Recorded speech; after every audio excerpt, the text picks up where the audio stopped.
Lunes na naman. Ang incentive nga pala natin pagka Lunes is 450 tapos 12 rides lang. Pero dapat sa loob ng 5 AM to 10 AM ay maka 12 rides ka para makuha mo yung 450 na yun. Let's go! Bakbakan time! 5:30 AM na nga ako nakalabas ngayon. Tapos 4 minutes bago ako pinasukan ng booking.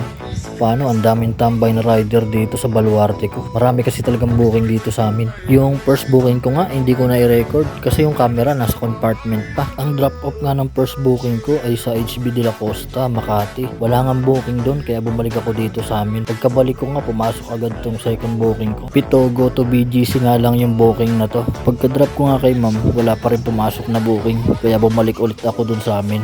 Pagkabalik ko nga sa Pitogo may pumasok agad na booking papunta ng PNB Makidli. Bago ko pa nga ma-drop si ma'am may pumasok na sa akin booking malapit lang dito. Sa likod lang ng Binis. Ang pang-apat na booking ko nga ay Binis to Palar. Itong mga lugar nga na to, ang dadaming booking dito. Kaya bago ko pa ma-drop si ma'am, may booking na kagad ako. Palar to BGC.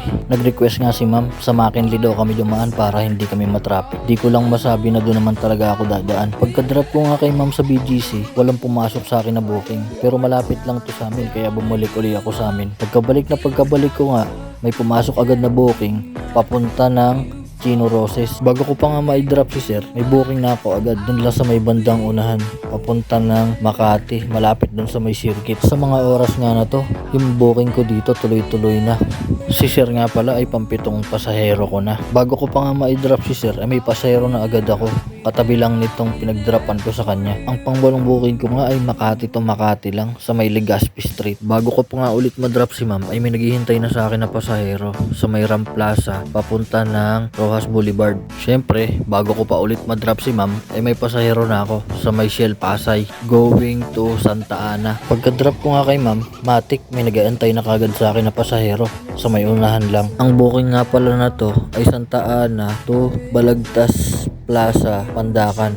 Si ma'am nga pala ay pang-11 pasahero ko na. So meaning, isa na lang makukuha ko na yung 450 na incentive. 3 minutes nga bago ko pa ma-drop si ma'am ay nagtat na sa akin yung susunod ko na pasahero. Napa-confirm daw ng booking kasi nga daw kinancel na siya ng unang rider. Pinuntahan ko na nga agad yung pan-12 pasahero ko. Nandito lang sa kabilang kanto. Ang booking pala na to ay Pandakan to Makinli. Ang swerte sa booking, pauwi na talaga.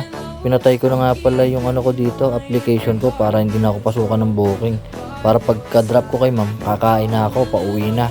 So ayun no, kahit na medyo na-late tayo, kalahating oras ako na-late lumabas. Natapos natin yung 12 rides bago mag 10 AM. Nakuha natin yung 450 na incentive. Uwian na, mamaya babiyahe uli ako 4 PM to 9 PM.